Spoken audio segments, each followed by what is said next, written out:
Good evening, everybody. Good evening, everybody. Good evening. Thank you. Oh my God.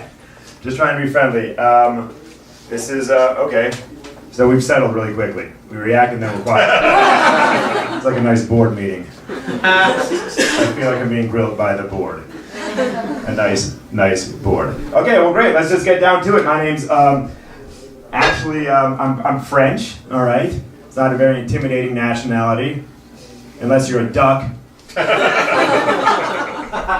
right, I got the culinary crowd here. This is great. This is great. I like being a dual citizen, but sometimes the wires get crossed. My name is actually Alexis, which is a girl's name in the States. All right? Now, in France, where my mom is from, it's a guy's name, but I was raised here, so I'd be called a lot of hurtful names in elementary school, like Sexy Alexi. No one wants to be sexy in elementary school. It's a stigma. Yeah, and my parents weren't any help because they're successful, educated people. They would never tell me to beat anybody up, so they were totally useless when I went home to them with my sob stories. You know, I'd be like, Mom, Dad, you gave me a girl's name. They're like, well, it's a guy's name in France. I'm like, that's probably why it's a girl's name in the States. All right? And think about it, like Benjamin Franklin probably went there with his delegation and met the first Alexis, who was like, ew, you know, he had his leggings on and his wig and his snuff box and he had his heart broken and he was writing a poem or something like that. You all know 17th century French people, am I right, guys? Always with the broken hearts. So they're probably like, well, this is Alexis, we shall name our daughters Alexis. And they shall wear Uggs. And they shall drink vodka sodas. And date men in finance. And go to moderately competitive Big Ten schools. And just be mad for no reason on their 25th birthdays. We've all known that Alexis, haven't we? We've all known that. Well, I'm that Alexis too. I'm that Alexis too. I'm in a great place though, seriously. I'm loving life right now, making great progress with my therapist, Phyllis. Good old Phyllis on 89th Street in Madison. Oh, that's some therapy right there, baby. Woo! Love it. I go 3 times a week. My least favorite reaction, I said that, a girl's like, that's a lot! It's like, yep, yeah, that is. Almost half of the days of the week. I don't like being called fat on the inside.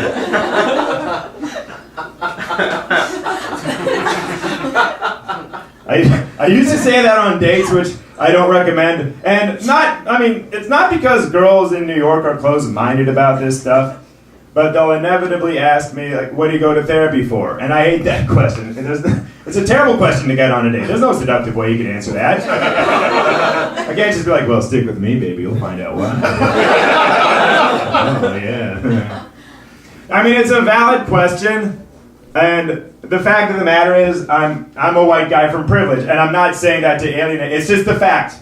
It's just facts, okay? And that's a risky thing to say because a lot of people pull back. But it's just, you know, it's the fact of the matter. I just can't cry on just anybody's shoulders because most of my worst experiences come from ski slopes, okay? I was the worst skier in my family. That's why I'm unhappy. I can't just tell every person this, you know?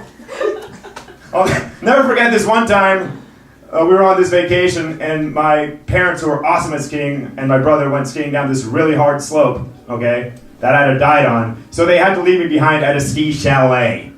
You ever try to complain to someone when you say the word chalet? It's like, yes, my abandonment issues come from the French Alps. The hot cocoa tasted like ash in my mouth. I had to drown my sorrows in the fondue. This became most apparent where I was at work. I work as a waiter at an upscale bowling lounge at the Port Authority bus terminal. Both my brother and father went to Columbia Business School, so if I look pale, it's because they've been living in their shadows. And I'm talking to my bartender friend Jose about how difficult my dad could be once during Thanksgiving break, and Jose's like, yeah, I feel you, man. You know, my dad was like the boogeyman. He used to beat the shit out of me, spent $250,000 on hookers and cocaine, told me I was no good and left my family. What does your dad do, Alex? I'm like, oh, he's insensitive sometimes. He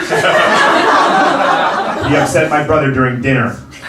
He called his company a subsidiary. Totally ruined the DuckCon fee. All right, well, you guys, this has been fun. Thank you very much for your time.